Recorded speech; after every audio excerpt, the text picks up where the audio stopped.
So மெயினாக வந்து patients வந்து கேட்குறது பார்த்தீங்கன்னா, நான் வந்து ரைஸை கட் பண்ணிட்டேன். ஆனால் சப்பாத்தி நிறைய எடுத்துட்டு இருக்கேன். இருந்தாலும் எனக்கு வந்து சுகர் ஜாஸ்தியா இருக்கு. ஏன் எனக்கு வந்து சுகர் இந்த மாதிரி ஜாஸ்தியா இருக்கு? நான் ரைஸை தான் கட் பண்ணிட்டேன் அப்படின்னு சொல்றீங்க.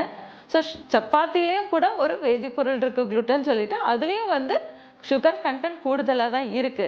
பட் என்ன அப்படின்னு கேட்டிங்கன்னா, நம்ம இந்த ரைஸ் எடுத்துக்கலாம். பட் இந்த ரைஸுக்கு வந்து அடுத்த ஆல்டர்னேட்டிவ் அப்படின்னு பார்க்குறப்ப மில்லட்ஸ். நீங்கள் இந்த தானிய வகைகள் ராகி இதெல்லாம் நிறையா சேர்த்துக்கலாம். ஸோ அதே மாதிரி ஒரு பிளேட் எடுக்கிறப்ப அந்த ஒரு பிளேட்டில் வந்து பார்த்தீங்கன்னா 50% வந்து நம்ம வந்து ரைஸ் எடுப்போம். ஸோ அதுக்கு ஈக்குவலாக நம்ம க்ரீன் லீஃபி வெஜிடபிள்ஸ் நிறைய எடுக்கணும், நீர் காய்கறிகள் நிறைய எடுத்துக்கணும். அதே மாதிரி பூமி கீழே வர கிழங்கு வகைகள் வந்து அவாய்ட் பண்ணிக்கணும். மெயினாக ஃப்ரூட்ஸ் அப்படின்னு பார்க்குறப்ப நிறைய பேர் வந்து இந்த ஜூஸ் அந்த மாதிரி எடுத்துக்கிறப்ப அதில் நம்ம எக்ஸ்ட்ரா வந்து சுகர் ஆட் பண்ணுறோம். ஸோ அதை அவாய்ட் பண்ணிவிட்டு மெயினாக கட் ஃப்ரூட்ஸ் நிறைய எடுத்துக்கலாம். அதே மாதிரி சுகரில் அப்படின்னு பார்க்குறப்ப நான் வந்து நாட்டு சக்கரை எடுத்துக்கலாமா, இல்லை ஆடட் சுகர்ஸ் அந்த மாதிரி எடுத்துக்கலாமா, இல்லை ஒயிட் சுகர் எடுத்துக்கலாமா அப்படின்னு கேட்குறீங்க. பட் எல்லா சுகர் கண்டென்ட்டும் ஒரே இதுதான். பட் எல்லாத்துக்குமே அதே ஒரு கிளைசமிக் இண்டெக்ஸ் இந்த லோட் தான் இருக்க போகுது.